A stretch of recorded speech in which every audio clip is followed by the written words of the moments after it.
નમો લોહે સૌહરિહંતાનમ નમો લોહે સૌદાનમ નમો લોહે સૌહાયરિયાન નમો લોહે સૌજાયાનમ નમો લોહે સૌત્રિકાળવતી સાવનમ ઓમકાર બિંદુ સંયુક્ત નિત્યમ ધ્યાયંતિ યોગિન કામદમોક્ષનો છે ઓંકારાય નમો નમઃ મંગલમ ભગવાન મંગલમ કુટુંબોની મંગલમ કુંકુંડારીઓ જૈન્દ્રમો સુમંગલમ નમઃ સમય સાગાય સ્વાનુભૂત્યા ચકાસ્તે ચિત્તવાય ભવાય સર્વવા વિભાવ નિરુધની દાતા. નિયમસાર ભગવાન કુંકુંડાચાર્ય રચિત નિયમસાર 5 પરમાગમમાંનું એક અને એની ઉપરની ટીકા તાત્પર્યવૃત્તિ ટીકા મુનિરાજ પદ્મપ્રભુધારી દેવ રચિત તાત્પર્યવૃત્તિ ટીકા એનો સ્વાધ્યાય ચાલે છે. એમાં નિયમસારમાં 9મો અધિકાર પરમ સમાધિ અધિકાર, આ અધિકારની ગાથા 127મી સ્વાધ્યાય આપણે કરી રહ્યા છીએ. ગાથા 127માં એમ કહ્યું કે સંયમમાં, નિયમમાં અને તપમાં જેને આત્મા સમીપ છે તેને સામાયિક સ્થાયી છે એમ કેવળી ભગવાનના શાસનમાં કહ્યું છે. સંયમમાં, નિયમમાં અને તપમાં બધામાં જેને આત્મા જ સમીપ છે તેને સાચી સ્થાયી સામાયિક છે. અને એની ઉપર મુનિરાજ પદ્મપ્રભુધારી દેવે જે વિસ્તાર કર્યો એમાં નિયમ, તપ અને સંયમ એ ત્રણેના નિશ્ચયથી અને વ્યવહારથી સ્વરૂપને સમજાવીને સાથે એમ પણ કહ્યું કે આ જે તપસ્ચરણ આવી જે છે તે ગુરુના પ્રસાદથી પ્રાપ્ત થયા છે એમ કરીને ગુરુનો વિનય પણ સાથે કર્યો.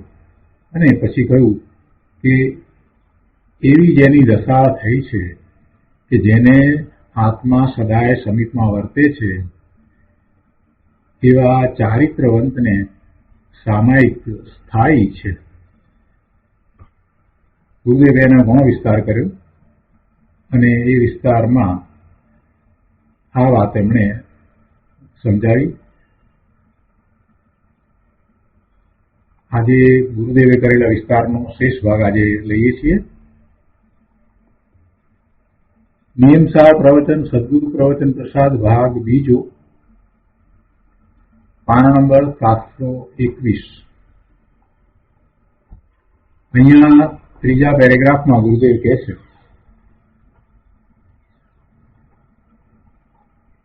કે જો આ ભગવાનની સમીપનો વાસ, આખું વર્ણન કર્યું અને એ પછીથી ગુરુદેવ કહે છે કે જો આ ભગવાનની સમીપનો વાસ મુનિને એક સમય માત્ર માટે પણ પોતાના આત્માથી સમીપતા ખસતી નથી, એ વાત કરી. પંચાચારની વાત કરી અને પંચાચારના વિકલ્પ વખતે પણ, કેમ કે પંચાચારનો વિકલ્પ છે ત્યારે તો મુનિરાજ 6ઠ્ઠા ગુણસ્થાનની ભૂમિકામાં છે, એટલે સવિકલ્પ દશામાં છે. પણ કહે છે કે ત્યારે પણ શુદ્ધ આત્માનું અવલંબન એમને હોય જ છે, એ ખસતું નથી. એટલે સંયમ, નિયમ અને તપ એ ત્રણમાં જયારે નિશ્ચયથી જે છે ત્યારે તો પોતે નિર્વિકલ્પ ધ્યાનમાં છે, પણ વ્યવહારથી છે ત્યારે પણ, એટલે કે સવિકલ્પ દશા વખતે પણ એમને આત્માની સમીપતા જ વર્તે છે. એ વાત કરી અને ગુરુદેવ કહે છે કે જો ભગવાનની સમીપનો આવો વાસ હોય, ભગવાન એટલે પોતાનો ભગવાન, પોતાનું ત્રિકાળ શુદ્ધ સ્વરૂપ પોતે જ ભગવાન આત્મા છે, તો એની સમીપનો આવો વાસ દરેક જીવ પોતે પોતાના પરમાત્મા સ્વરૂપની સમીપમાં જ છે, પણ એનું એના તરફ લક્ષ નથી. અને મુનિરાજને એના તરફ સતત લક્ષ્ય છે. એક સમય માત્ર માટે પણ એનું લક્ષ્ય એ ચૂકી જતા નથી. એટલે કે છે કે આ ભગવાનની સમીપનો વાસ, નાયક ભાવથી ભરેલો ભગવાન આત્મા, પોતાનું પરમાત્મા સ્વરૂપ કે જે ભવના અભાવ રૂપ છે, જેમાં કોઈ ભવ છે જ નહીં, એવા પૂર્ણ શુદ્ધ સ્વરૂપની સમીપમાં વસવું, તેમાં લીન થવું, તે જ સંયમ, નિયમ અને તપ છે. ગુરુદેવ કહે છે કે જુઓ, આ ટીકામાં કેટલું સ્પષ્ટ કર્યું છે, આ નિયમસારની ટીકાની અંદર કેટલું બધું સ્પષ્ટ કર્યું છે. કારણ શુદ્ધ પરમાત્માની વાત આવી, અને કારણ શુદ્ધ પરમાત્માની વાત આવી એટલે એના ઉપરથી કાર્ય શુદ્ધ પરમાત્મા એની વાત પણ સમજાવી. કારણ શુદ્ધ પરમાત્મા ત્રિકાળ છે, માટે એવું કાર્ય પ્રગટ થાય છે. એટલે કારણ શુદ્ધ પરમાત્મા અને કાર્ય શુદ્ધ પરમાત્મા વગેરેની અદભુત વાત કરી છે. ગુરુદેવ કહે છે કે તે ન સમજી શકનાર સ્વચ્છંદી જીવો આવા વિતરાગી સંતના બ્રહ્મચર્ય ઉપર આરોપ મૂકે છે. આવી અદભુત વાતને જે સમજ્યા નથી, મુનિરાજે અહીંયા મુનિરાજ પદ્મપ્રબંધધારી દેવે જે વાત કરી, આ નિયમસારની ટીકામાં કારણ શુદ્ધ પરમાત્માની વાત કરી, કાર્ય શુદ્ધ પરમાત્માની વાત કરી, તો એવી અદભુત વાતને સમજ્યા વગર કેટલાક સ્વચ્છંદી મુનિરાજે જે કળશ લખ્યા અને એમાં કેટલીક ઉપમાઓનો ઉપયોગ કર્યો, તો એને પકડી લઈ અને એમના સંબંધી ગમે તેમ સ્વચ્છંદે વાતો કરે છે. તો એ વાત અહીંયા ગુરુદેવે લીધી છે. કે છે કે એમની એ અદભુત વાતને ન સમજી શકનાર સ્વચ્છંદી જીવો આવા વિતરાગી સંતના બ્રહ્મચર્ય ઉપર આરોપ મૂકે છે. પણ સંતો તો વિતરાગી છે, વિતરાગ ભાવે બધું કથન કરે છે. અને એને માટે એક પ્રસંગ અહીંયા ગુરુદેવે કહ્યો છે કે આ સંબંધમાં જીનસેન આચાર્યદેવ સંબંધી એક વાત બહાર આવી છે. જેમ મુનિરાજ પદ્મપ્રબંધધારી દેવ કેટલી વખત કળશમાં કહે છે ને કે મુક્તિ સુંદરીનો વલ્લભ, મુક્તિ સુંદરીનો પતિ, એનો સ્વામી, એ રીતે વાત બધી કરે છે ને, તો આ જીનસેન આચાર્ય દેવ છે, એમના માટે પણ એવી કોઈક એવા વર્ણનમાં એમણે એ રીતે વાત કરી હોય તો એમના માટે પણ કેટલાકને એવો ખોટો મિથ્યા અભિપ્રાય બંધાયો હતો. તો એ વાત લીધી છે, પ્રસંગની વાત લીધી છે. તો કહે છે કે આ સંબંધમાં જીનસેન આચાર્ય દેવ સંબંધી એક વાત બહાર આવી છે. આદિ પુરાણમાં શૃંગારનું વર્ણન આવ્યું છે. તે ઉપરથી લોકોને શંકા ઉઠી કે અરે, બ્રહ્મચારી વિતરાગી મુનિઓ આવું વર્ણન કરે, આવું વર્ણન એ શા માટે કરે, ન કરે. ત્યારે વિતરાગી મુનિએ ઉપરના આક્ષેપને, એટલે એમની ઉપર જે આવેલો આવો આક્ષેપ,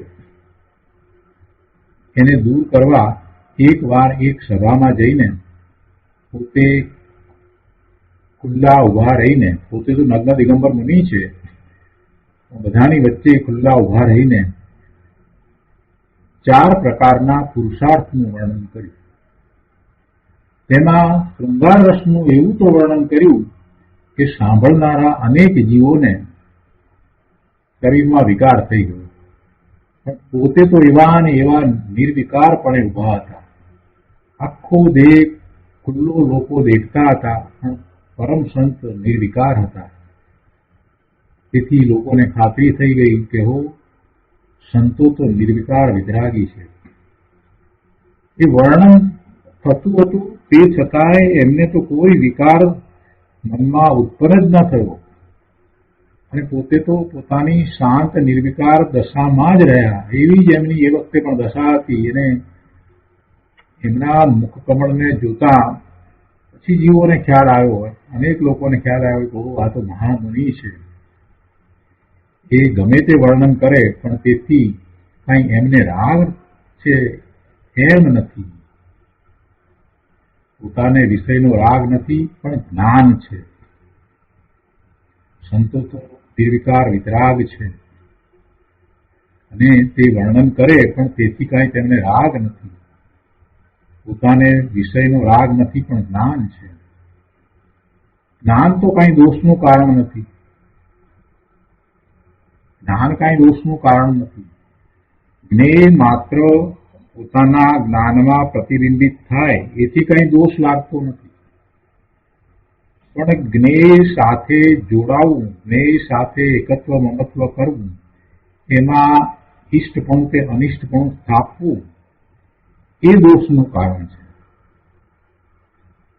આ શાસ્ત્રમાં પણ એટલે આ નિયમ સારમાં પણ મુનિરાજ પદ્મપ્રકુલધારી દેવ ટીકામાં આગળ જતા સ્ત્રીના અંગોની ઉપમા આપીને મુક્તિનું કથન કરશે. પણ એથી શું? મુનિ તો કેવળી થવાની તૈયારી વાળા છે. એ તો પોતાના સ્વરૂપની સમીપ રહે છે. એમને તો આત્માની જ સમીપતા છે. અંદરમાં ચિદાનંદ સ્વરૂપને લક્ષમાં લઈને એવા ઠરે છે કે જાણે કદી બહાર જ નીકળવાનું ન હોય. આવી મુનિરાજની અદભુત દશા હોય છે. એટલે જે વર્ણન જે રસ હોય એના સંબંધીનું કર્યું હોય એટલે કાંઈ એ મુનિરાજ એવા રસમય થઈ જાય છે એમ નથી.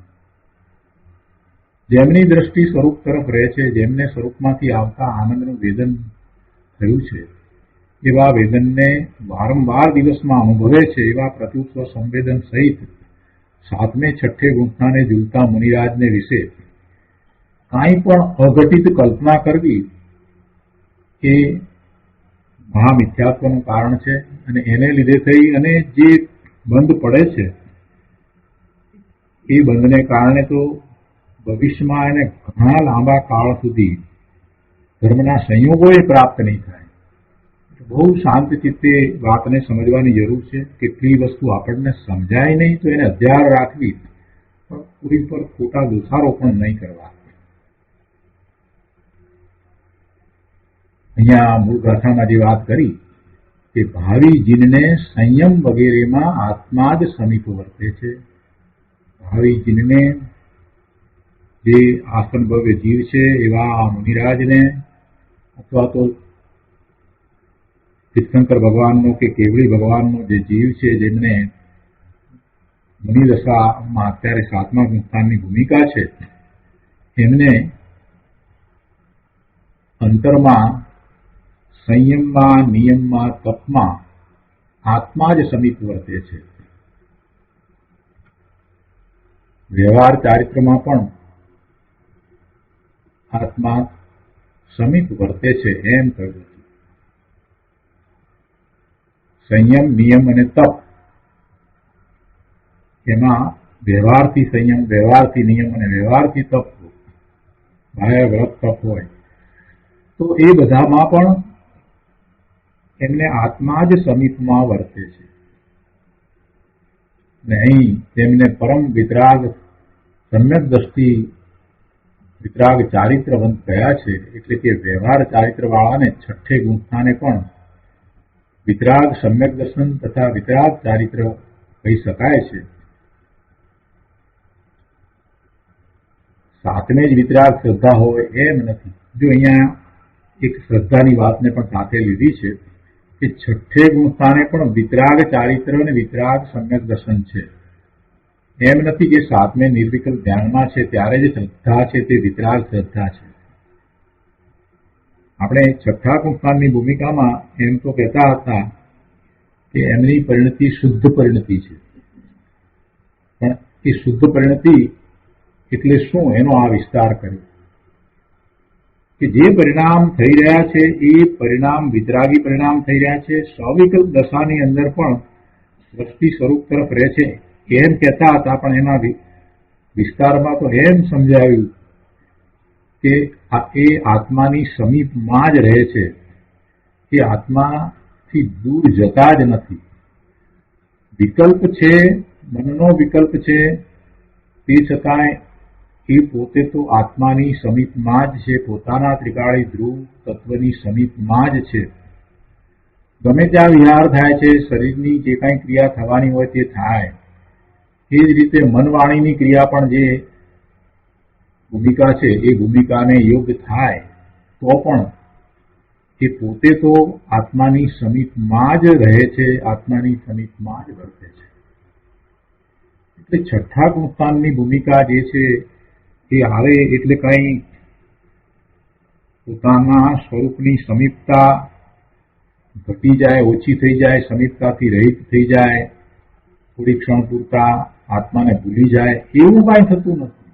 અહીંયા તો એ સમજાવેલું છે. પોતે જે પરમાત્મ તત્વનો અનુભવ કર્યો છે એ અનુભવ પછી પોતે કોણ છે એ સાચું સ્વરૂપ પોતાને સહજ થઈ ગયું છે. હું કોણ છું એ વાત બહુ સ્પષ્ટ સહજ છે.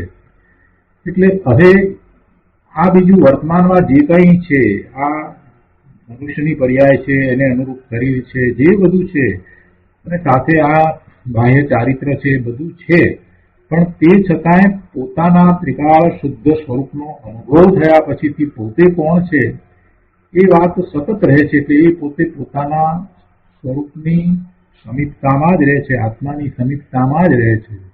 અને વિકલ્પ હોય, વિકલ્પ મનના છે, ક્રિયાઓ શરીરની હોય, વિહાર વગેરે પણ થતા હોય, આહાર પણ લેવાતો હોય, શાસ્ત્રની રચના પણ થતી હોય, અને શિષ્યોને ઉપદેશ આપતા હોય, બધું ચાલતું હોય. મન, વાણી, ક્રિયા, મન, વાણી અને શરીરની બધી જ ક્રિયાઓ હોય, મનની પણ હોય, વાણીની પણ હોય, અને ઇન્દ્રિયોની પણ ક્રિયાઓ ચાલતી હોય, પણ એની સાથે એ જોડાતા નથી એટલું જ નહીં, પરંતુ એ પોતે તો સતત પોતાની સમીપતામાં, એટલે આત્માની સમીપતામાં રહે છે. આ વાત અહીંયા તો મુખ્ય છે.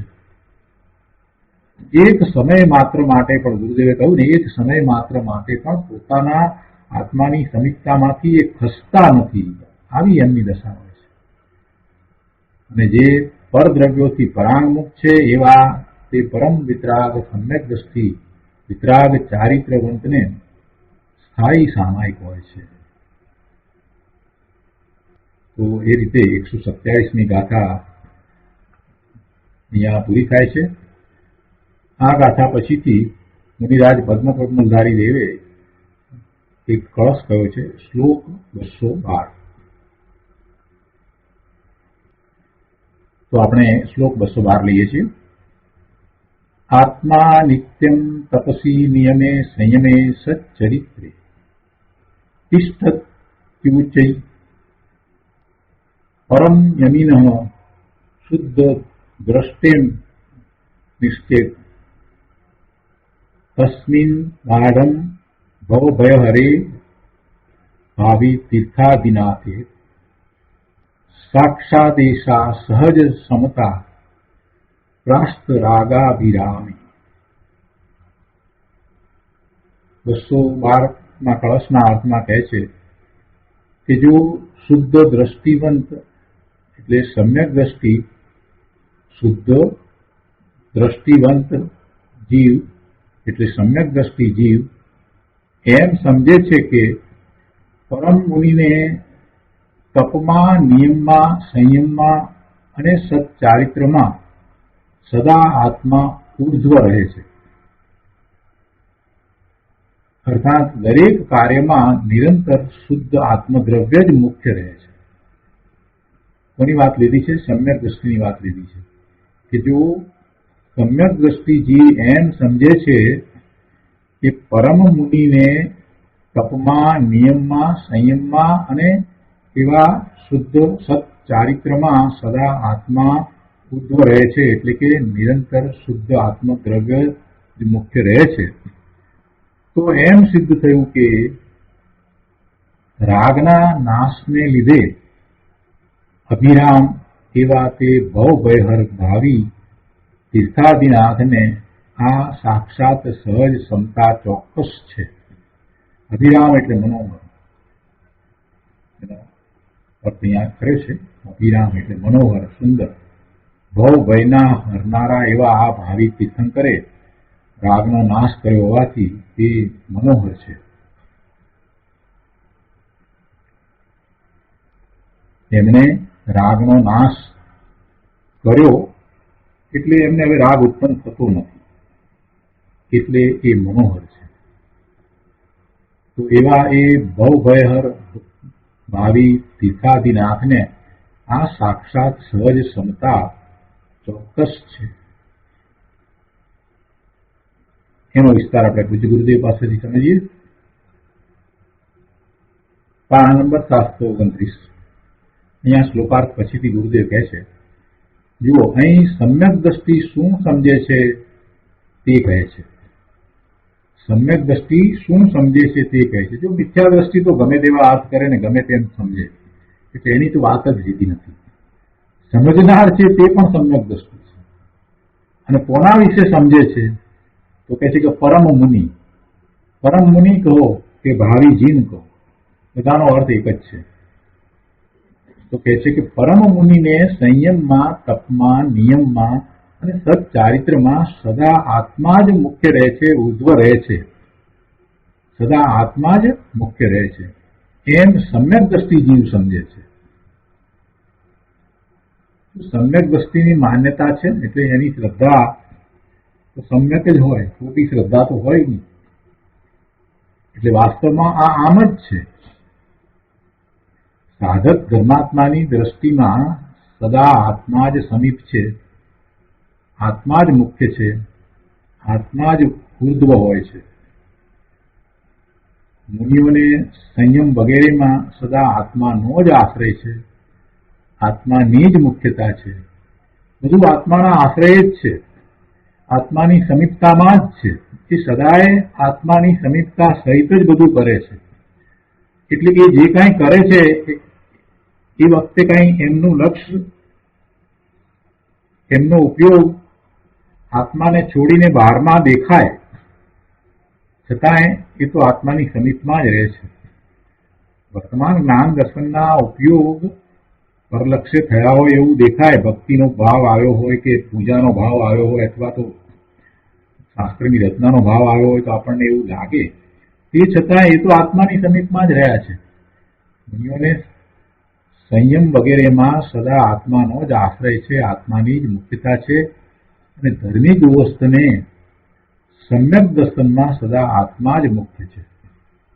સાથે સમ્યક દ્રષ્ટિ ગૃહસ્થની વાત પણ લીધી. ધર્મી ગૃહસ્થ એટલે જેને સમ્યકત્વ છે એ ભલે ચોથા ગુપ્તાનની દશા હોય કે પાંચમાની હોય, પણ એવા ધર્મી ગૃહસ્થને પણ સમ્યક દર્શનમાં સદા આત્મા જ મુખ્ય છે.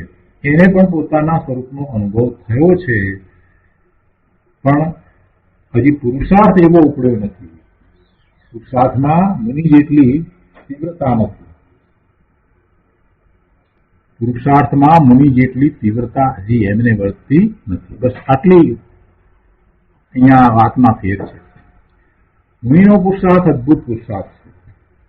મોક્ષ માર્ગના પુરુષાર્થમાં મુનિરાજ તો એવી એકાગ્રતા કરે છે સ્વરૂપને વિશે કે ત્યાં હવે તો સ્થિરતા કરી લેવી છે, એમાંથી બહાર નથી આવવું. અને એમ કરતા એ શ્રેણી ચડી જાય છે. નિર્ગ્રંથ મુનિ છે, 3 કષાયનો અભાવ થયો છે અને માત્ર સંજ્વલન કષાય રહ્યો છે એવી એમની દશા છે. ત્યારે એમનો પુરુષાર્થ અદભુત છે.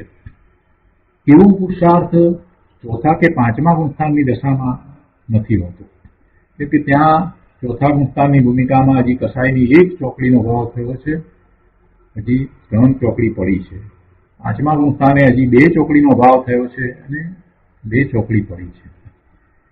પણ છતાં પણ અહીંયા કહે છે કે એવા ધર્મી ગૃહસ્થને સમ્યક દર્શનમાં સદા આત્મા જ મુખ્ય છે. અહીંયા સમ્યક દર્શનમાં એમ શા માટે લીધું? કેમ કે હજી એમને વિતરાગી ચારિત્ર નિર્ગમ દશા નથી, એટલે મુખ્યતા સમ્યક દર્શનની છે. એટલે એ અપેક્ષાથી એમ કહ્યું કે સમ્યક દર્શનમાં. અને સમ્યક દર્શન છે એટલે ચારિત્ર નથી એવો અર્થ નથી થતો.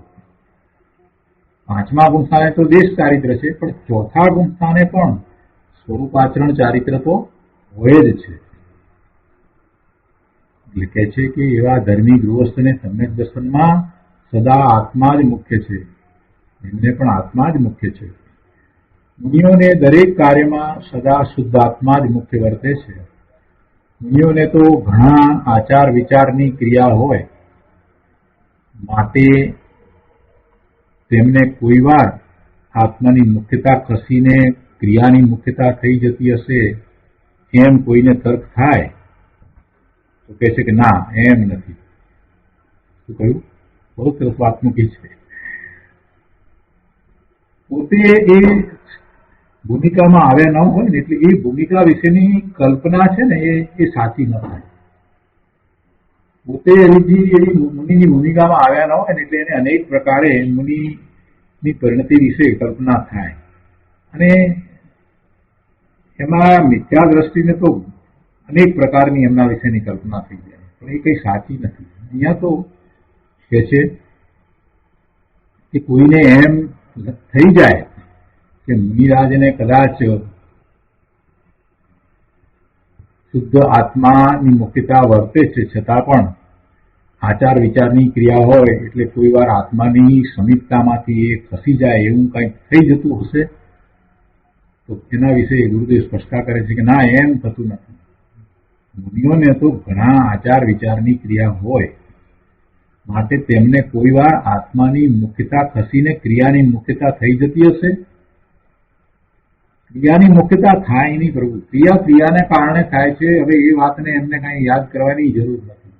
ક્રિયા તરફ એમનું લક્ષ પણ નથી. શરીર આદિની જે કઈ ક્રિયા થાય છે એ બરાબર થાય છે, એટલે કે બાહ્યમાં જેવું 28 મૂળ ગુણ સહિત શુદ્ધ દ્રવ્યલિંગ છે એને અનુરૂપ જ એ ક્રિયાઓ થાય છે અને એવી ક્રિયા છે તો એની સભાનતા હોય તે છતાંય આત્માની સમીપતાથી એ ખસતા નથી એમ અહીંયા તો કહેવું છે. કેમ કે ક્રિયા સાથે હવે એમને શું છે, ક્રિયામાં પોતે પોતાપણું સ્થાપતાય નથી. હું આવી ક્રિયા કરું છું એવું એમને તો હવે રહેવું જ નથી. દેહની વાણીની કોઈ પણ ક્રિયા થાય છે તો એના એ સ્વામી થતા નથી. આવી તો મુનિરાજની દશા છે. જેને જીતેન્દ્રિયપણું હોય છે ને એના સંબંધીની એક વાત બહુ સરસ ગઈકાલે પ્રમાણ સાગરજી મહારાજ પાસેથી સાંભળવા મળી. અહીંયા એ વાત એટલા માટે લઈએ છીએ કે સૌને ઉપયોગી થાય એવી વાત છે. કોઈએ પ્રશ્ન કર્યો કે જીતેન્દ્રિયપણું કેવી રીતે થાય, કેવી રીતે ઇન્દ્રિયોને જીતવી, ત્યારે એમણે બહુ સરસ જવાબ આપ્યો કે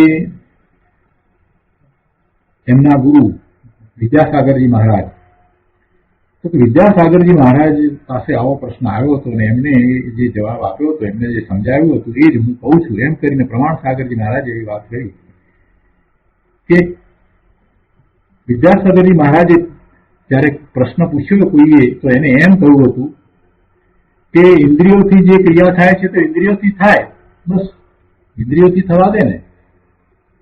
શું કહ્યું? ઇન્દ્રિયોથી જે થાય છે તો ઇન્દ્રિયોથી થવા દે, બસ. પહેલા તો કઈ એમાં સમજાયું નહીં, એનો મર્મ પકડાયો ને પછી સ્પષ્ટ થયું ઓહો, એની સાથે મનને જોડવું નહીં. ઇન્દ્રિયથી જે થાય છે એની સાથે મનને જોડશો નહીં. એટલે એનો અર્થ શું થયો કે એનો રસ તૂટી ગયો. કેમ કે ઇન્દ્રિયથી જે જાણપણું થાય છે એની સાથે મન જોડાય છે અને મન જોડાય છે એટલે તો રસ પડે છે. રસ પડે છે તો પછી એ સારું છે કે ખરાબ છે એના પ્રત્યે રાગ કે દ્વેષ થાય છે. બહુ સરસ વાત છે, આ પ્રેક્ટિકલ વાત છે. જો આવા નગ્ન દિગંબર મુનિરાજને આપણે જયારે જોઈએ ત્યારે આપણને એમ થાય કે એમને ક્યારેય વિકાર નહીં થતો હોય, પણ હવે એવા કોઈ પ્રશ્ન ન થાય. એમને તો આ ચાવી મળી ગઈ છે, ખોરાક લેવાય છે, બરાબર છે. તો રસેન્દ્રિય જે છે એ કાર્ય કરી દે છે પણ મન એમનું રસેન્દ્રિય સાથે જોડાતું જ નથી. તો પછી કાનથી કંઈક શ્રવણ થાય છે તો એ સાથે એમનું મન જોડાતું જ નથી. તો મન છે, સંની પચેન્દ્રિયને મન છે એની સાથે જ એ ઉપયોગ છે અને મનનો વિકલ્પ પણ છે અને એટલે એ શુભ અથવા અશુભ ભાવ થાય છે. જયારે મનને એનાથી જુદું પાડી દીધું તો ઇન્દ્રિયો એનું કાર્ય કરે છે એ તરફ લક્ષ નથી ને એ એનાથી અલિપ્ત રહી જાય છે. બહુ સરસ વાત હતી આ. એના પછી એમણે તો એટલી વાત કરીને પૂરું કર્યું, પણ એના પછી ખૂબ ચિંતન થયું કે આ ઇન્દ્રિય જીતવાનો મુનિરાજનો આ માર્ગ આપણને તો કલ્પનામાં નહોતો આવ્યો કે કઈ રીતે એ ઇન્દ્રિય જીતેન્દ્રિય પણ હોય છે. જે કંઈ સાંભળવામાં આવે, જે કંઈ ઇન્દ્રિયોના શરીરના પરિણમન વગેરે થાય, એની સાથે મનને જોડવું નહીં, અથવા તો મન જોડાયું હોય તો તરત જ ત્યાંથી મનને જુદું પાડી દેવું. મનમાં તો એક જ વિકલ્પ હોય કે હું ભગવાન આત્મા ત્રિકાળ શુદ્ધ છું ને એમ કરી અને સંગીપણાનો સાચો ફાયદો ઉઠાવો. સંગીપણું છે એટલે મન છે ને મન છે તો વિકલ્પ છે. તો મનને કાબુમાં રાખવું, મનને કંટ્રોલ કરવું ને મનને આત્મા તરફના પુરુષાર્થ ઘણી વાળવા માટે એને એ રીતે ટ્રેન કરવું જોઈએ કે જ્યારે પણ કાંઈ પણ વસ્તુ સાથે, કેમ કે જે જ્ઞાન ગ્રહણ કરીએ છીએ, જે કંઈ માહિતી પ્રાપ્ત કરીએ છીએ, ઇન્દ્રિયો દ્વારા પ્રાપ્ત કરીએ છીએ, તો એની સાથે મનને જોડવું નહીં, મનને ત્યાંથી જુદું પાડીને હું તો ભગવાન આત્મા છું એવા વિકલ્પોમાં આગળ વધી અને છેવટે પછી એનું ચિંતન કરવું. આ કાર્ય મન દ્વારા થઈ શકે એવું છે ને મન દ્વારા આ કાર્ય કરવા માટે થઈને જ સંઘની પચેન્દ્રિયને આ સગવડ મળી છે, એટલે જ એ એવું સમ્યક્ત્વ પ્રગટ કરી શકે છે. અસંગની જીવ તો ક્યાં સમ્યક્ત્વ પ્રગટ કરી શકે છે? તો જે સંઘની પણ મળ્યું છે, જે મન મળ્યું છે, એનો તો ફાયદો લેવાનો છે. એના સ્થાને આપણે શું કરી રહ્યા છીએ? સંઘની પણ જયારે જયારે મળ્યું, મન જયારે જયારે મળ્યું ત્યારે ત્યારે આપણે તો વિકલ્પોમાં રાચી રહ્યા. મનને માકડાની જેમ કૂદકા મારવા દીધું. માકડા જેવું છે એમ કહીએ છીએ અને એકથી બીજી જગ્યાએ એક જ સેકન્ડમાં ચાલી જાય છે. આ બધી વાત જાણીએ છીએ, છતાંય એને આપણે કાબુમાં કર્યું નહીં.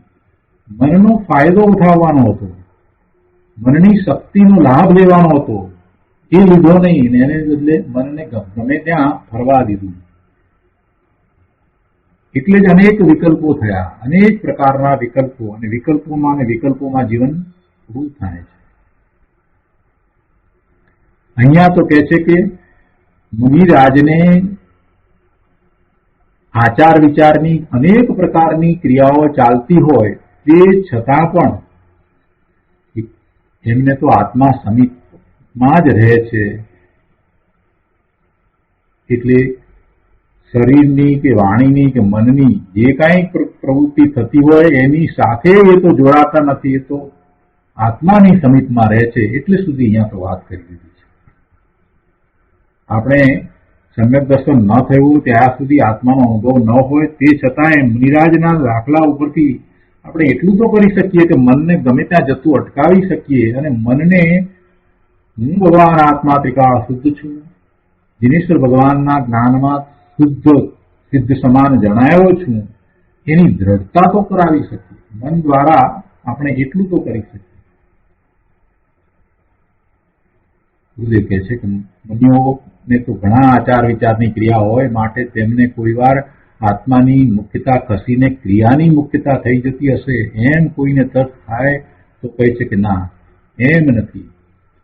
સદાય ચિદાનંદ ગોળામાં જ અંતર્ગત પરિણમન થઈ રહ્યું છે.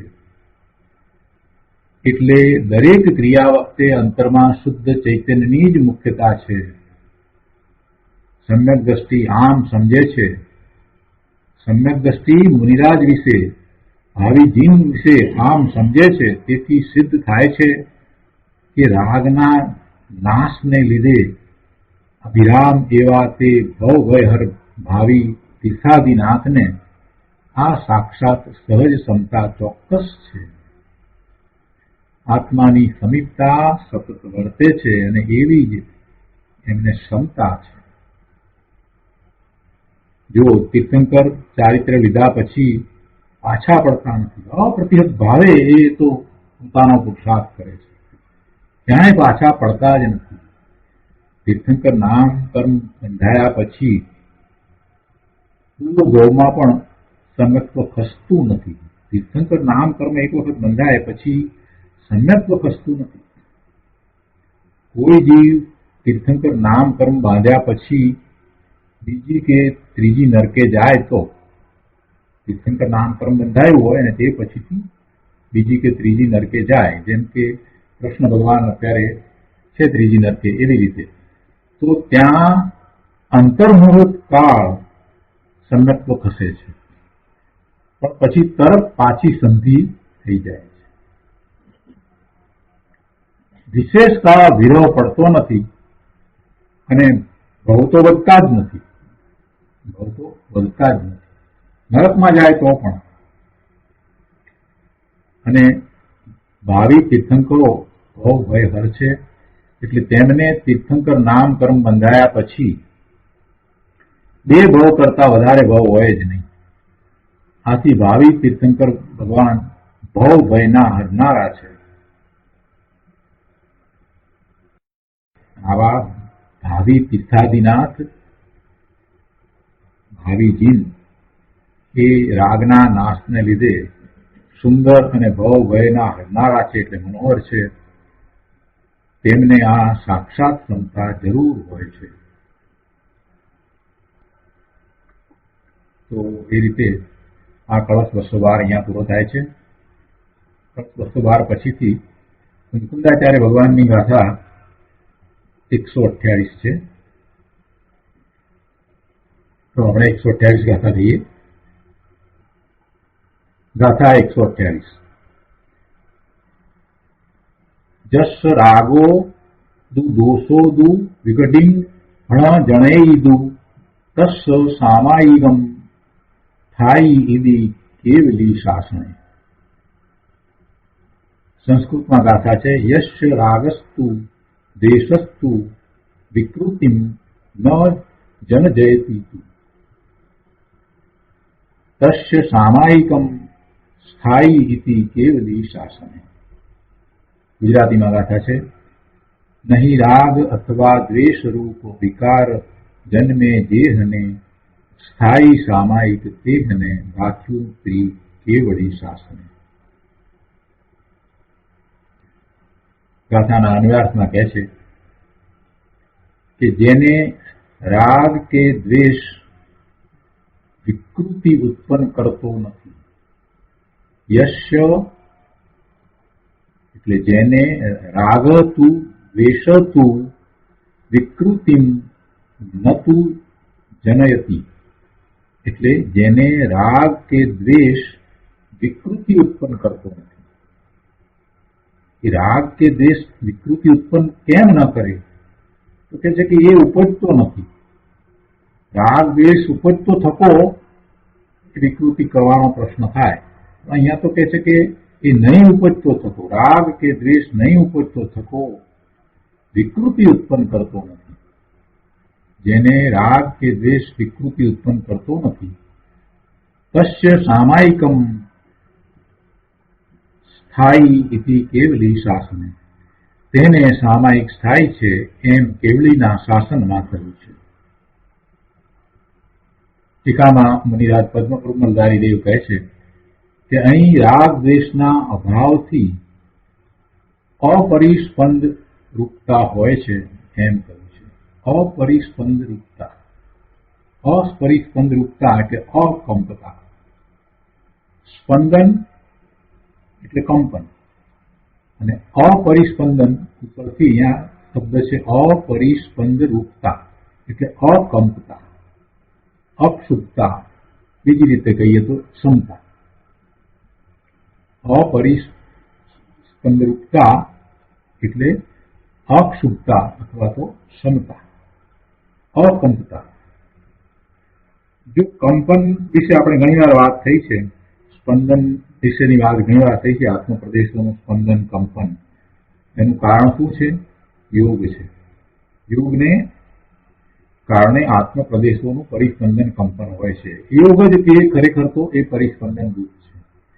મન વાણી કાયાના યોગે આત્મપ્રદેશોનું કંપન થાય છે એમ કહીએ છીએ, પણ મન વાણી અને કાયા એ તો એમાં નિમિત્ત માત્ર છે, એમાં નિમિત્ત છે, એ વાત આપણે જાણીએ છીએ. પણ અહીંયા જરાક જુદી વાત છે અને એની સ્પષ્ટતા ગુરુદેવે કરી છે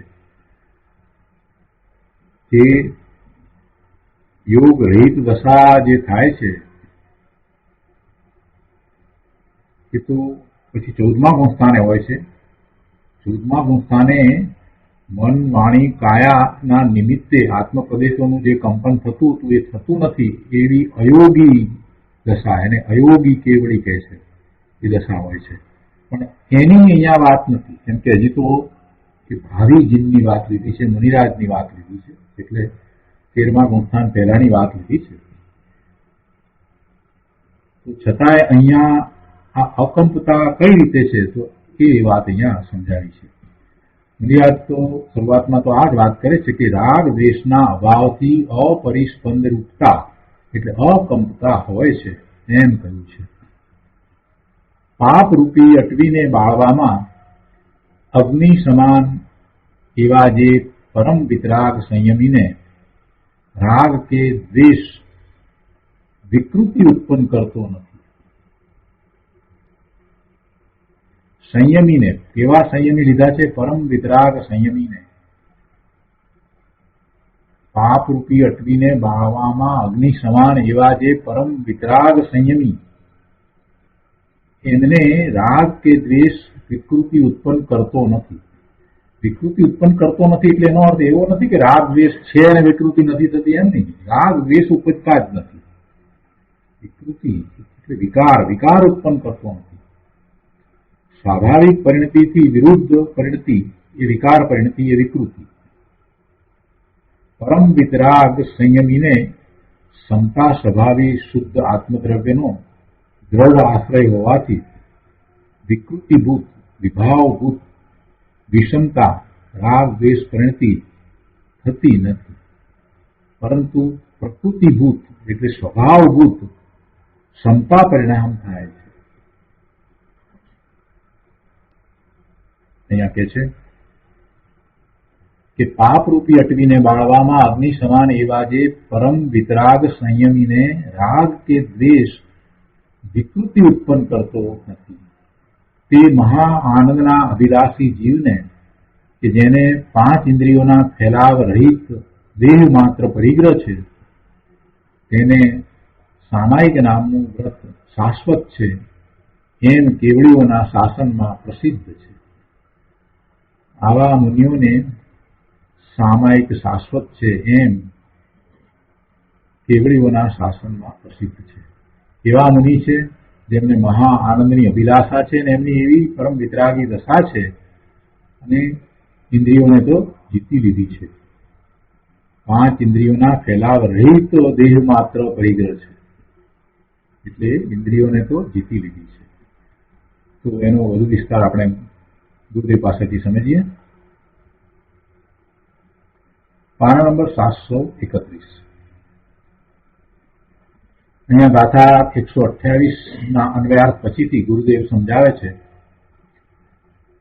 કે સમ્યક દર્શન જ્ઞાન ચારિત્રની એકતા રૂપ સમાધિ તે જ સામાયિક છે. સમ્યક દર્શન જ્ઞાન ચારિત્રની એકતા રૂપ સમાધિ તે જ સામાયિક છે. તે કોને હોય છે? કે જેને રાગ દ્વેષ રૂપી વિકૃતિ ઉત્પન્ન જ થતી નથી. સહજ સ્વભાવમાં સ્થિર થતાં રાગ દ્વેષના ભાવની ઉત્પત્તિ જ થતી નથી. એનું નામ સામાયિક છે. સહજ સ્વભાવ, આત્માનો સહજ સ્વભાવ, એના અનંત ગુણના પરિણમન રૂપ એનો જે સ્વભાવ તે સહજ સ્વભાવ, આત્માના અનંત ગુણનું શુદ્ધ પરિણમન અંદરમાં ચાલી રહ્યું છે એનું લક્ષ કરી અને એને અનુભવતો થતો જીવ એવા સ્વભાવ ભાવે થઈ જાય છે. એટલે એવા સ્વભાવને અવલંબતા જે દશા છે એમાં કોઈ રાગ કે દ્વેષ કે કોઈ અન્ય વિકલ્પ ઉત્પન્ન થતા જ નથી અને એનું નામ સામાયિક છે. અહીં રાગ દ્વેષના અભાવથી અપરિસ્પંદતા એટલે સ્થિર રૂપ ક્ષમતા ભાવ હોય છે એમ કે છે.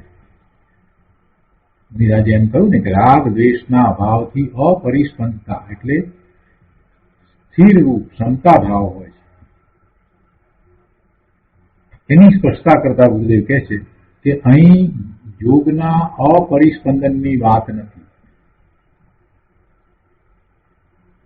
યોગ મન વાણી કાયાના યોગ એને કારણે એના નિમિત્તે જે પરિસ્પંદન થાય છે અને પછી એનું પરિસ્પંદન બંધ થાય છે, તો એ મન વાણી કાયા એ યોગનું નિમિત્ત થતા જ નથી, એવો યોગ જ નથી રહેતો. તો એની અહીંયા વાત નથી. એટલે કે 14મા ગુણસ્થાનની ભૂમિકામાં જે વાત કરવામાં આવી છે એની અહીંયા વાત નથી, એ અહીંયા સમજાય છે. યોગના અથવા તો યોગના અપરિસ્પંદનની વાત નથી. 14મા ગુણસ્થાનની દશામાં મન વાણી અને કાયા તો છે, નથી એમ નહીં, એ વખતે છે, પણ એ યોગનું નિમિત્ત થતા નથી. મન વાણી અને કાયા એ યોગનું નિમિત્ત થતા નથી. કેમ કે યોગ નથી. યોગ એટલે કે પરિસ્પંદન નથી. આત્મ પ્રદેશોનું પરિસ્પંદન હવે 14મા ગુણસ્થાને નથી. એટલે એ જે દશા છે એ અપરિસ્પંદનની દશા છે, તો એની અહીંયા વાત નથી એમ સ્પષ્ટ કર્યું. અહીંયા એ યોગના અથવા તો યોગના અપરિસ્પંદનની વાત નથી. પણ રાગ દ્વેષ રહિત સ્થિર શાંત પરિણામ થાય તેનું નામ અપરિસ્પંદતા છે. અહીંયા અપરિસ્પંદતા જે કહી છે એ આ પ્રકારે કહી છે કે રાગ દ્વેષ રહિત સ્થિર શાંત પરિણામ થાય છે એવી અપરિસ્પંદતા, એવી સમતા. એટલે અપરિસ્પંદતાને અહીંયા સમતા પણ કહી. અર્થમાં નીચે નોટમાં આપ્યું છે ને, અપરિસ્પંદ રૂપતા એમ કહ્યું ને, તો એનો અર્થ અકંપતા, અક્ષુબ્ધતા અને સમતા એમ 3 અર્થ કર્યા છે. એટલે અહીંયા આપણે એવી સમતા એવો અર્થ લેવાનો, અક્ષુબ્ધતા એવો અર્થ લેવો. પણ પેલી 14મા ગુણસ્થાનની જે દશા જે છે એ અહીંયા એવો અર્થ નથી થયો. તો ગુરુદેવ અહીંયા એ વાતને સ્પષ્ટ કરે છે કે અહીં રાગ દ્વેષના અભાવથી અપરિસ્પંદતા એટલે સ્થિર રૂપ સમતા ભાવ હોય છે એમ કહે છે. અહીં યોગના અપરિસ્પંદનની વાત નથી, પણ રાગ દ્વેષ રહિત સ્થિર શાંત પરિણામ થાય તેનું નામ અપરિસ્પંદતા છે. પછી મુનિરાજે એમ કહ્યું કે પાપ રૂપી અટવીને બાળવામાં અગ્નિ સમાન એવા જે પરમ વિતરાગ સંયમીને રાગ કે દ્વેષ વિકૃતિ ઉત્પન્ન કરતો નથી, તે મહા આનંદના અભિલાષી જીવને કે જેને 5 ઇન્દ્રિયોના ફેલાવ રહિત દેહ માત્ર પરિગ્રહ છે, તેને સામાયિક નામનું વ્રત શાશ્વત છે એમ કેવળીઓના શાસનમાં પ્રસિદ્ધ છે. તો આ વાતને સમજાવતા ગુરુદેવ કહે છે કે પરમ વિતરાગ સંયમી મુનિ પાપરૂપી જંગલને બાળી નાખનાર અગ્નિ સમાન છે. તેવા મુનિવરોને ચૈતન્યની સમીપતામાં વસતા રાગ દ્વેષની ઉત્પત્તિ થતી નથી. એવા મુનિને પોતાના પિતાળી ધ્રુવ ચૈતન્ય ભગવાન આત્માની સમીપમાં રહેતા રાગ દ્વેષની ઉત્પત્તિ થતી જ નથી. રાગ અને દ્વેષ એ બંને વિકાર છે, વિકૃતિ રૂપ દશા છે. ચૈતન્યની સમીપતા કરતા રાગ દ્વેષની ઉત્પત્તિ જ થતી નથી. વિરાજ તો સદાય ચૈતન્યની સમીપતામાં વસે છે, એટલે હવે એમને રાગ અને દ્વેષ એવા વિકાર ઉત્પન્ન જ થતા નથી. પરમ વિતરાગ સંયમીને સ્વાભાવિક પરિણતિ હોય છે, સ્વભાવને અનુસરનારી પરિણતિ, સ્વાભાવિક પરિણતિ. પોતાનો જે સ્વભાવ છે એને અનુસરનારી પરિણતિ સ્વાભાવિક પરિણતિ હોય છે. એટલે સ્વભાવથી વિરુદ્ધ એવી વિકૃત પરિણતિ તેમને થતી નથી. તેમને સમતા સ્વભાવી શુદ્ધ આત્મદ્રવ્યનો દ્રઢ આશ્રય હોવાથી, શેનો આશ્રય છે? સમતા સ્વભાવી શુદ્ધ આત્મદ્રવ્ય. આત્મદ્રવ્ય જ સમતા સ્વભાવી છે. આત્મદ્રવ્યને જેટલા ગુણ છે એ દરેક ગુણ વાળું કહેવું હોય તો કહી શકીએ. અનંત ગુણ સ્વભાવી આત્મદ્રવ્ય છે. આત્મામાં શાંતિ છે તો આત્મા શાંત સ્વભાવી, આત્મામાં જ્ઞાન છે તો આત્મા જ્ઞાન સ્વભાવી, આત્મામાં સુખ છે તો આત્મા સુખ સ્વભાવી, આત્મામાં આનંદ છે તો આત્મા આનંદ સ્વભાવી, આત્મામાં નિર્મળતા છે તો આત્મા નિર્મળતા સ્વભાવી. આત્મામાં સમતા છે તો આત્મા સમતા સ્વભાવ. એટલે એવું એ આ ભગવાન આત્મા એને વિશે અહીંયા આ વિશેષણ લીધું, સમતાનું વિશેષણ લીધું કે એ આત્મા સમતા સ્વભાવી શુદ્ધ આત્મદ્રવ્ય છે. એવા શુદ્ધ આત્મદ્રવ્યનો દ્રઢ આશ્રય હોવાથી વિકૃતિરૂપ રાગ દ્વેષ થતા નથી, પણ પ્રકૃતિભૂત એટલે કે સ્વભાવભૂત એવા સમતા પરિણામ થાય છે. સ્વભાવને આશ્રયે સ્વભાવભૂત પરિણામ થાય, વિકારી પરિણામ થાય જ નહીં. લોકો પૂછે છે ને અમને વિકાર થાય છે, આ થાય છે, તો શું કરવું?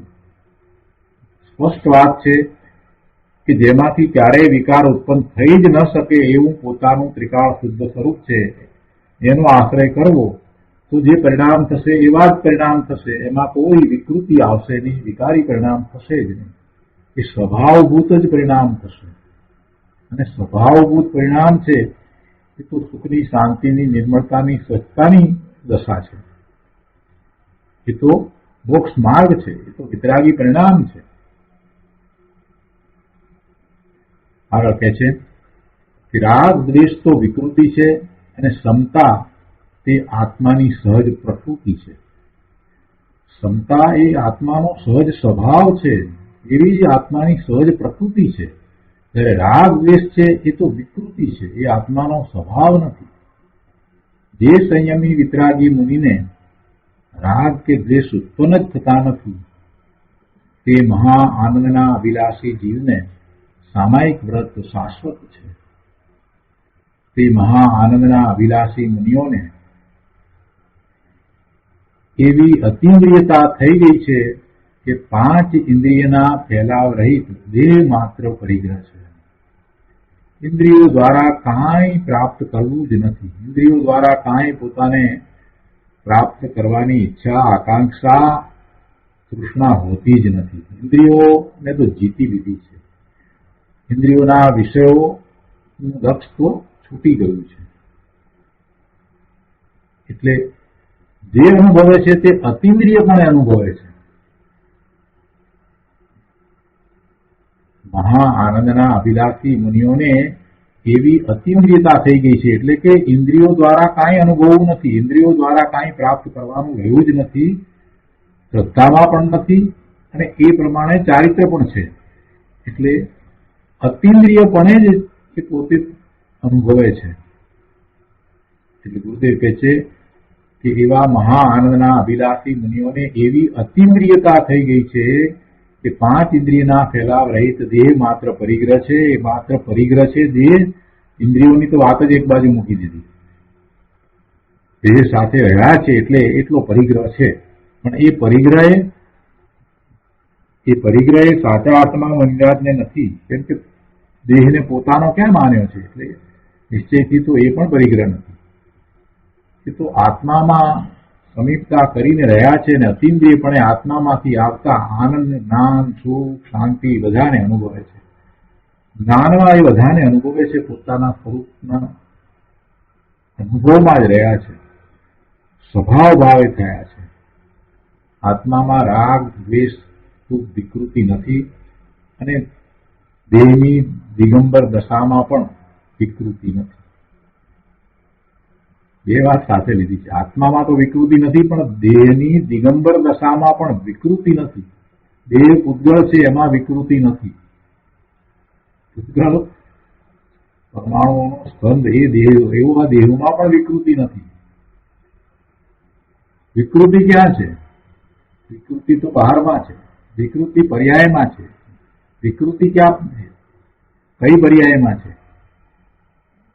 તો કે પરલક્ષે આત્મા ને છોડીને, આત્મામાંથી ચ્યુત થઈને પરલક્ષ કરતા વિકૃતિ ઉત્પન્ન થાય છે, રાગ દ્વેષના પરિણામ થાય છે. પણ જેની સમીપતા આત્માની સાથે જ છે, જે આત્માની સમીપતામાં જ રહ્યા છે, એને તો રાગ દ્વેષ ઉત્પન્ન જ થતા નથી, તો પછી એમને ક્યાં વિકૃતિ છે? એટલે વસ્તુમાં, પદાર્થમાં વિકૃતિ નથી. વિકૃતિ ક્યાં છે? વિકૃતિ તો એની કલ્પનામાં છે, એના વિકલ્પોમાં છે. બાકી દેહમાં કાંઈ વિકૃતિ નથી. નગ્ન દિગંબર દેહ છે એટલે શું થયું? એટલે વિકૃતિ થઈ ગઈ? વિકૃતિ ક્યાં છે? એની દ્રષ્ટિમાં વિકૃતિ છે. એની ખોટી ઊંધી માન્યતા, ઊંધી શ્રદ્ધામાં વિકૃતિ છે. વિકૃતિ આ દિગંબર દશામાં, દેહની દિગંબર દશામાં વિકૃતિ નથી, અને આત્મામાં રાગ દ્વેષ રૂપ વિકૃતિ નથી. એટલે એ પરિગ્રહ નગ્ન દિગંબર ગુણ છે એ પણ મુનિરાજને કાંઈ વિકૃતિનું કારણ થતું નથી. આવા મહામુનિને સ્થાયી સામાયિક છે એમ કેવડી પ્રભુના શાસનમાં પ્રસિદ્ધ છે. ચૈતન્ય સ્વભાવની નિર્વિકલ્પ પ્રતીતપૂર્વક શ્રાવકને પણ જેટલો રાગ દ્વેષ રહિત ભાવ ચૈતન્યના અવલંબને પ્રગટે તેટલી સામાયિક છે. જો આખી વાત પછીથી ખૂબ મોટી વાત અને પ્રયોજનભૂત વાત ગુરુદેવે અહીંયાથી આપણને આ સમજાવી દીધી કે મુનિરાજની આ વાત કરી, પણ જેને ચૈતન્ય સ્વભાવ નો અનુભવ વર્તે છે એવા સમ્યક દ્રષ્ટિને પણ સામાયિક છે, સાચું સામાયિક છે. ચૈતન્ય સ્વભાવની નિર્વિકલ્પ પ્રતિપૂર્વક શ્રાવકને પણ, એટલે સમ્યક દ્રષ્ટિ શ્રાવકને પણ જેટલો રાગ દ્વેષ રહિત ભાવ ચૈતન્યના અવલંબને પ્રગટે તેટલી સામાયિક છે. પણ આ સિવાય રાગને કેવડીના શાસનમાં સામાયિક ગણવામાં આવી નથી. એટલે કોઈ સુભાવને સામાયિક કહેવામાં આવ્યું. બે વાત અહીંયા સ્પષ્ટ કરી.